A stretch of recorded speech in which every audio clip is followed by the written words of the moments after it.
When adding or subtracting fractions, you have to make sure that you have a common denominator. That's a single common denominator. So we write LCM down here to remind us of what we're doing, and one long line. The M in LCM stands for multiples. 3a plus 1, the first denominator, is not a multiple. And since it doesn't factor, we'll just put parentheses around it, holding it together as one group. Now we can think about it as being multiplied by 1. Our second denominator has a bunch of adding and subtraction, so we're going to try and factor that with two sets of parentheses, breaking down our first term, 3a and 1a, and our last term, we can use a 1 and a 2. Well, we have a little bit of a quandary here. Where do we put them? Let's put the 2 over here so that I can multiply it by the 3 to get 6, and then I can subtract 1 from that to get 5. The signs are different, so I do have to do a subtraction, but I want the result to be negative.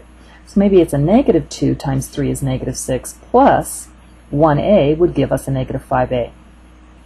So that's our m multiplying. C is common. What I see that's common to these two is our 3a plus 1. And then we have our leftovers. And since we already used this 3a plus 1 in both, we'll use the 1a minus 2. So that's our common denominator.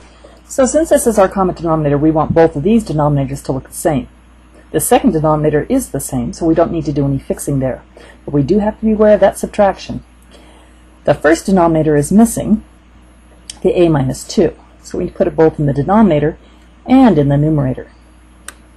So here in the numerator, we're going to have to use the distributive property, and we'll get 5a minus 10.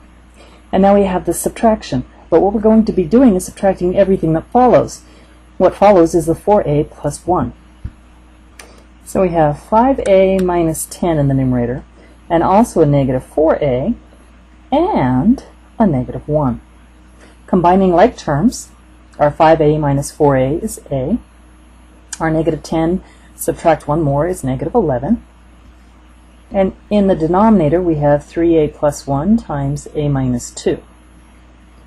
Since the numerator does not factor, and it's not common with any of the factors in the denominator, we're done.